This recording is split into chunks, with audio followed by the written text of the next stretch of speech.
Class 10th mathematics half yearly exam APS Shankar Bihar का ये paper है। और यहाँ पे स्टैंडर्ड और बेसिक अभी डिफाइन नहीं हुआ है। इसका मतलब जो पेपर हुआ होगा ये कॉमन पेपर हुआ होगा सबके लिए। तो जो लोग स्टैंडर्ड मैथमेटिक्स पढ़ रहे हैं या फिर बेसिक मैथमेटिक्स, उन दोनों के लिए इसके जो प्रॉब्लम्स होंगे यूजफुल होंगे, इसलिए दोनों स्ट्रीम के लोग अच्छी तरीके से इसको प्रिपेयर कर लेंगे। तो हम लोग इस वीडियो में इसके 20 ऑब्जेक्टिव क्वेश्चंस देखेंगे। तो चलिए हम लोग देख लेते हैं इसके 20 एमसीक्यूज कौन कौन से थे और उसका आंसर क्या होगा। तो क्वेश्चन नंबर 1 है the distance of the point P, जिसका कोऑर्डिनेट दिया हुआ है 2,3 फ्रॉम द एक्स एक्सिस। ये आपने क्लास 9th में प्रॉब्लम देखा होगा। ऐसे बहुत सारे प्रॉब्लम क्लास 9th में पूछे जाते हैं। वैसे 10th स्टैंडर्ड का ये प्रॉब्लम है नहीं, लेकिन कोऑर्डिनेट ज्योमेट्री से है, इसलिए इसको आप सॉल्व कर लोगे। एक्स एक्सिस से जो डिस्टेंस होता है वो वैल्यू होती है वाई की। तो यहाँ पे चेक कर लो वाई की वैल्यू कौन है। जो वाई की वैल्यू होगी वही एक्स एक्सिस से डिस्टेंस होता है, और जो एक्स वाली वैल्यू है वो वाई एक्सिस से डिस्टेंस होता है। तो यहाँ पे आपको लिख देना है 3 unit. Question number 2, sine 2b equal to 2 sine b is true when b is equal to. ये प्रॉब्लम आपको एनसीईआरटी में मिल जाएगा। यहाँ पे कह रहे हैं कि b की कौन सी वैल्यू होगी, मतलब कौन सा एंगल होगा जिसके लिए साइन 2b और 2 साइन b दोनों वैल्यू सेम होगी। तो अगर आप b की जगह यूज कर लो 0 डिग्री, तो आप लिखोगे यहाँ पे sine 2 0 degree 2 into 0 degree equal to 2 sine 0 degree. ठीक है। अब 0 डिग्री में किस चीज से मल्टीप्लाई करो, जीरो ही रहेगा, और साइन जीरो की वैल्यू होती है 0। सेम ऐसे यहाँ पे साइन 0 की वैल्यू 0 होती है, उसमें किसी भी नंबर से आप मल्टीप्लाई करोगे आंसर 0 ही रहेगा, तो दोनों तरफ 0 आएगा। इसलिए आंसर आपको लिख देना होगा कि एंगल डी 0 डिग्री सही हो जाएगा। क्वेश्चन नंबर 3 है x square plus 1 whole square minus x square equal to 0 has. यहाँ पे नंबर ऑफ रूट्स आपसे पूछा गया है, तो यहाँ पे आप इसको सिंप्लीफाई कर लीजिएगा। वैसे यहाँ पे डायरेक्ट आपको दिख रहा है जब एक्स स्क्वायर प्लस 1 का होल स्क्वायर करोगे तो यहाँ पे एक्स पावर 4 आ जाएगा, और ये एक्स पावर 4 कहीं से कैंसिल होगा नहीं, और जितनी पावर आती है उतनी सोल्यूशंस आ जाते हैं, इसलिए आपको लिख देना है यहाँ पे 4 रियल रूट्स हो जाएंगे। क्वेश्चन नंबर 4 है the value of c for which the pair of equation this and this will have infinitely many solution. उसके लिए जो रिलेशन है वो क्या होता है, a1 by a2 equal to b1 by b2 equal to c1 by c2। a1 की value यहाँ पे है c, b1 की वैल्यू है 6, it is equal to -1 -2 and it is again equal to -2 -3। ठीक है। अब ये कैंसिल हो गया। अब यहां से c की वैल्यू बतानी है। अगर पहला रिलेशन हम लोग यूज कर लें तो c की वैल्यू आ जाएगी 3, और दूसरा रिलेशन यूज करेंगे तो c की वैल्यू आ जाएगी 4। ठीक है। अब यहाँ पे प्रॉब्लम क्या है, एक आंसर तो आपको मैच होता हुआ दिख रहा होगा यहाँ पे 3, लेकिन प्रॉब्लम क्या है कि जब ये आपका होगा इनफाइनेटली मेनी सोल्यूशन, मतलब कि जब लाइन को इंसिडेंट करेगा, तो b1 b2 c1 c2 का जो रेशियो है वो सेम आना चाहिए, और यहाँ पे ये रेशियो 1/2 और 2/3 मतलब सेम नहीं आ रहा है। इसलिए आपको यहाँ पे लिखना होगा कि जो प्रॉब्लम है वो सही है ही नहीं। ठीक है, क्योंकि अगर ये प्रॉब्लम सही होता तो दोनों रेशियो तो सही आने चाहिए थे, मतलब सेम आने चाहिए थे। तो सी की वैल्यू नो डाउट हम यहाँ से निकाल तो देंगे, दो वैल्यूज आ जाएंगी, लेकिन ये प्रॉब्लम सही नहीं है। इसका आंसर आप नहीं बता पाओगे क्योंकि इक्वेशन ही सही नहीं है। तो चलिए हम लोग चलते हैं नेक्स्ट प्रॉब्लम पे। क्वेश्चन नंबर 5 है the exponent of 5 in the prime factorisation of 3750। जब 3750 का फैक्टराइजेशन करेंगे तो वहां पे कह रहा है कि 5 का एक्सपोनेंट क्या आएगा प्राइम फैक्टराइजेशन के अंदर। तो चलिए इसको हम फैक्टराइज कर देते हैं। नंबर हमारा है 3750, 5 का एक्सपोनेंट पूछा हुआ है, इसलिए हम इसको 5 से ही डिवाइड करेंगे पहले। तो 5 7 जा 35, 5 5 जा 25, ये हो गया 750। फिर 5 से करेंगे तो 5 1 जा 5 5 जा 25, फिर 5 से कर देंगे तो हो जाएगा 30, फिर 5 से कर देंगे तो हो जाएगा 6, फिर हो जाएगा 2, और उसके बाद हो जाएगा 3। यानी कि 5 यहाँ पे 4 टाइम्स आ रहा है, इसलिए आंसर लिखना होगा कि 5 का एक्सपोनेंट होगा यहाँ पे 4 टाइम्स। क्वेश्चन नंबर 6 है sign A minus cos A का होल स्क्वायर, इसकी वैल्यू किसके बराबर होगी। इसको होल स्क्वायर की आइडेंटिटी से ओपन कर दोगे तो आ जाएगा ये sine square A plus cos square A minus 2 sign A cos A. अब इसकी वैल्यू आपको मालूम है 1 होता है, तो लिख दोगे 1 minus 2 sign A cos A. अब ये ऑप्शन चेक कर लो, ये आपको ऑप्शन बी दिख रहा होगा, इसलिए बी हो जाएगा सही। Question number 7, if two positive integers p and q can be expressed as p की वैल्यू ये दिया गया है, और q की वैल्यू ये है। Where a and b are prime numbers, then LCM of p and q। यहाँ पे जो ये प्राइम फैक्टर्स के फॉर्म में ए बी लिखे गए हैं, इनका तो एलसीएम बड़े आसानी से बता सकते हो। अभी हम नंबर का पहले एलसीएम लिखेंगे। तो 18 का फैक्टर कर दोगे तो हो जाएगा 2 इंटू 9, मतलब कि 3 पावर 2। और 20 का लिखोगे तो 4 इंटू 5 होगा, मतलब 2 के पावर 2 और 5। एलसीएम में हम लोग सारे फैक्टर्स यूज करते हैं विद देयर मैक्सिमम पावर, इसलिए यहाँ पे लिखना होगा 2 के power 2 multiply 3 to the power 2 and 5। इसको सॉल्व करोगे तो आ जाएगा 4 इंटू 9 इंटू 5 मीन्स 180। तो 180 तो नंबर आएगा। साथ में ए और बी का आपको देखना है मैक्सिमम पावर।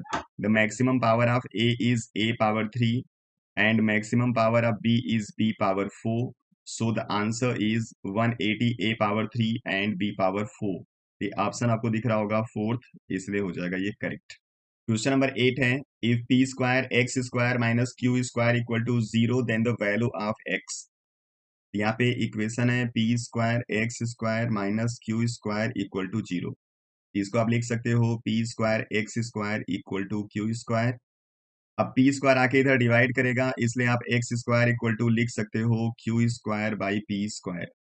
अब यहाँ से अगर एक्स लिखोगे तो इधर हो जाएगा root Q square by P square. Answer आ जाएगा क्यू बाई पी।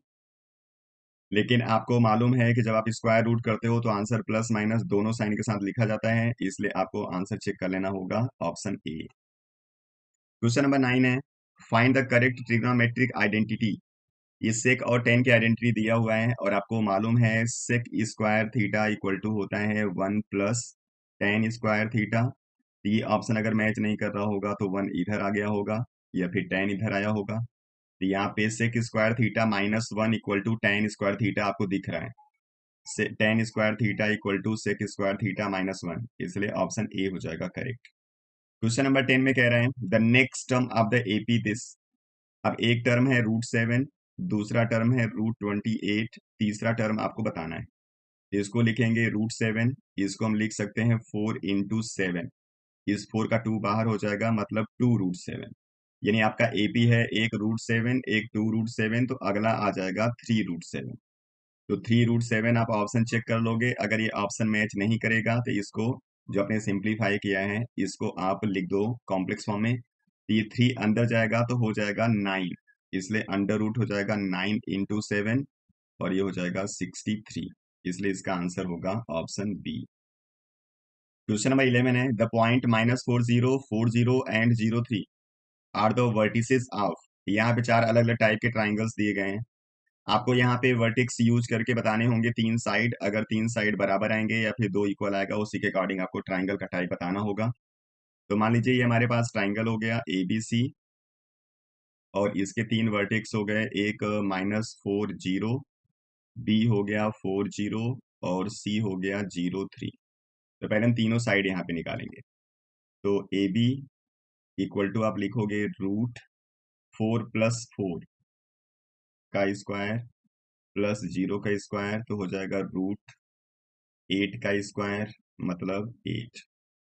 दूसरा लिखेंगे हम लोग BC, तो इसको लिखोगे अंडर रूट 0 - 4 मीन्स -4 का स्क्वायर प्लस 3 - 0 मतलब 3 का स्क्वायर। ये हो जाएगा 16 9, मतलब कि √25 मीन्स 5 आएगा। सेम ऐसे तीसरा साइड लिखोगे AC, ये हो जाएगा √0 + 4 का स्क्वायर प्लस 3 - 0 का स्क्वायर। ये रिजल्ट यही वाला आ रहा है। 4 का स्क्वायर मतलब 16 और 3 का स्क्वायर 9, √25 मीन्स 5। तो एक साइड इसका 8 है, बाकी दो साइड 5 यूनिट है, मतलब ये हो जाएगा isosceles triangle. Option B correct हो जाएगा।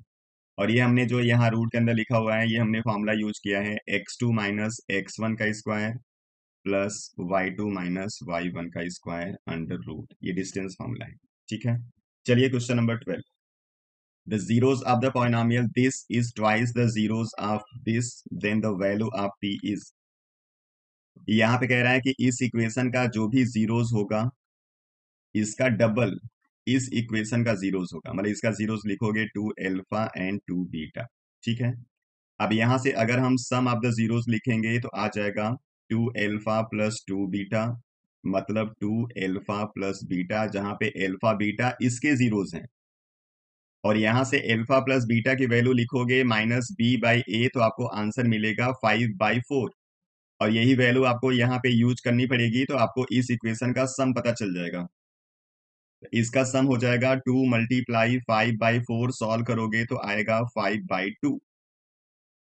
यानी कि जो p की जगह वैल्यू है वो आपका होगा 5/2 विद नेगेटिव साइन। अब ये जो सम है इसको यूज करके जब ये आप इक्वेशन बनाओगे तो आप इक्वेशन लिखते हो x² minus alpha plus beta into x plus alpha into beta. तो यहाँ पे जो एल्फा प्लस बीटा होता है वो माइनस साइन के साथ लिखा जाता है, ठीक है। यानी माइनस साइन के साथ आपने जब 5/2 को लिखा होगा तब वैल्यू आपको मिला होगा +p। यानी कि जो p की वैल्यू आपको यहाँ पे लिखनी पड़ेगी वो होगा -5/2। और यही -5/2 जब यहाँ पे यूज करोगे तो आंसर +5/2 आएगा, जो कि p को रिप्रेजेंट करेगा। यहाँ पे p की वैल्यू आपको लिखना पड़ेगा -5/2, ठीक है। चलिए, question number 13। If the probability of a player winning a game is 0.79, then the probability of this losing the same game is। आप अच्छी तरीके से जानते हैं किसी भी इवेंट के हैपनिंग की प्रोबेबिलिटी और उसी इवेंट के नॉन हैपनिंग की प्रोबेबिलिटी मिलके हमेशा 1 होता है। तो अगर ये वैल्यू आपका होगा 0.79 और ये वैल्यू बताना होगा तो आपको इसको 1 में से कर देना है माइनस, और 1 में से माइनस करोगे तो आ जाएगा 0.21। अब ये अगर परसेंटेज में दिया होता तो आप परसेंटेज लिखते, ये परसेंटेज में नहीं दिया है इसलिए आप नॉर्मल वैल्यू लिखोगे, इसलिए आंसर लिखोगे ऑप्शन डी। आप सी ऑप्शन नहीं लिखना, ठीक है, ये परसेंटेज के लिए होता। Question number 14। The pair of equation this and this represent two lines which are. यहाँ पे रिलेशन चेक कर लो। अगर हम a1/a2 लिखें तो a1/a2 आपको मिल जाएगा 6/2 मीन्स 3/1। सेम ऐसे ही b1/b2 अगर हम लिखेंगे तो आ जाएगा -3/-1, यानी ये भी 3/1 आ रहा है। और जब c1/c2 लिखोगे तो ये आ जाएगा 10/9। यहाँ पे a1 a2 b1 b2 equal है, लेकिन c1/c2 इक्वल नहीं है, और ये रिलेशन रिप्रेजेंट करता है पैरेलल लाइन को, और इसलिए आंसर कर देना है आपको option C. Question number 15। sin 30 plus cos 30 minus sin 60 plus cos 60 की वैल्यू बतानी है। तो sin 30 की वैल्यू होती है 1/2 प्लस cos 30 की वैल्यू होती है √3/2। में से माइनस करना है sin 60, its value is √3/2 and the value of cos 60 is 1/2। In bracket both the result are same, and one is taken with positive sign and the second one with negative sign, then both are cancelled out and you get the result as 0. So the option B is the correct answer. Question number 16. If probability of A denoted the probability of an event, then आप अच्छी तरीके से जानते हैं कि जो probability है वो अगर मैक्सिमम होगा तो वो 1 हो सकता है, जिसको हम लोग बोलते हैं श्योर इवेंट। और जो मिनिमम प्रोबेबिलिटी होगी वो 0 हो सकती है, जिसको हम लोग बोलते हैं इम्पॉसिबल इवेंट। मतलब प्रोबेबिलिटी ना तो 0 से कम हो सकती है, मतलब नेगेटिव, ना तो 1 से बड़ी हो सकती है।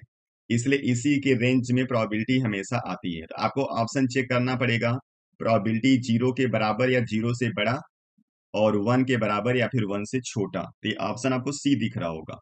The probability of event A is greater और इक्वल टू 0 और इट इज लेस देन और इक्वल टू 1। ठीक है, चलिए question number 17। What will be the nth term of the AP this. यहाँ पे एक एपी मेंशन है और आपको बताना है इसका nth टर्म क्या होगा। The formula of A N means nth term is a plus n minus 1 into D. यहाँ पे a की वैल्यू है 1, it is first term, n is not defined and the difference of the term is 4, and after solving this you obtain the answer as 4n minus 4. Solving this, the correct answer is 4n minus 3. So you check the option as 4n minus 3. Question number 18. If the sum of the zeros of the quadratic polynomial this is equal to their product, then k is equal to। इस problem में कह रहा है कि इनके जो सम है roots के वो प्रोडक्ट के इक्वल है, तो के की वैल्यू क्या होगी।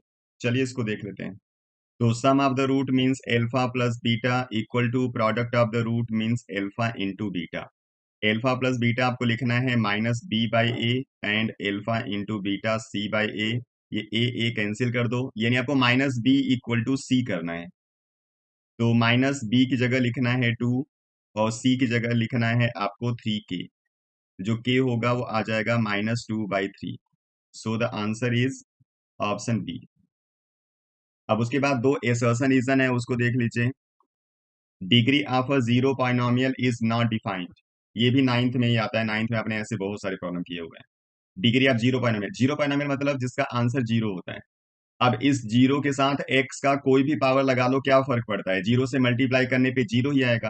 तो चाहे आप यहाँ पे जीरो लिख दो, 1 लिख दो, 2 लिख दो, 3 लिख दो, 100 लिख दो, 1000 लिख दो, कुछ भी लिख दो, मतलब ये आपके एक्स का जो एक्सपोनेंट होगा वो नॉट डिफाइंड होगा, सबके लिए आंसर जीरो ही आएगा। इसलिए नॉट डिफाइंड बिल्कुल करेक्ट है। रीजन कह रहा है degree of a non zero constant polynomial is zero. Constant polynomial का मतलब होगा ऐसा कोई भी इक्वेशन जिसकी वैल्यू फिक्स होती है, मतलब इसको चेंज नहीं कर सकते। अब इसको चेंज नहीं कर सकते मतलब इसके साथ वेरिएबल नहीं आना चाहिए। और वेरिएबल कब नहीं आएगा, जब इसके पावर आप लिख दोगे जीरो, क्योंकि इसकी वैल्यू फिर 1 हो जाएगी। ठीक है, इसलिए इसका डिग्री आपको लिख देना है जीरो। ये भी सही है, लेकिन ये पहले रिलेशन को एक्सप्लेन नहीं कर रहा है, इसे लिख दोगे both are correct but not the explanation, मतलब ऑप्शन बी। क्वेश्चन नंबर 20 है, there are two numbers such that their HCF is 18 and LCM is 380। अगर किसी दो नंबर का एचसीएफ 18 होगा तो उसका एलसीएम कह रहा है 380 हो सकता है। तो आपको मालूम है कि जो एचसीएफ है वो एलसीएम का हमेशा फैक्टर होता है, मतलब इसको कंप्लीट डिवाइड करेगा। तो अगर डिवीजन कंप्लीट कर दे तो बोल दो यस, अदरवाइज नो। तो 18 380 को कंप्लीट डिवाइड नहीं करेगा, इसलिए आपको लिख देना है इसको नो, मतलब ये फॉल्स हो गया। The LCM must be divisible by HCF, ये ट्रू है। अब ऑप्शन चेक कर लो, एसर्शन फॉल्स, रीजन ट्रू। ये ऑप्शन होता है मेरे हिसाब से डी, इसका डी हो जाएगा। ठीक है, तो चलिए ये हो गए इसके एमसीक्यूज। बाकी प्रॉब्लम मैं आपको शो कर देता हूँ, इनकी प्रैक्टिस कर लेना। अगर किसी को कहीं कोई डाउट होगा, कोई प्रॉब्लम समझ में नहीं आएगा तो मुझे कमेंट आप कर सकते हैं।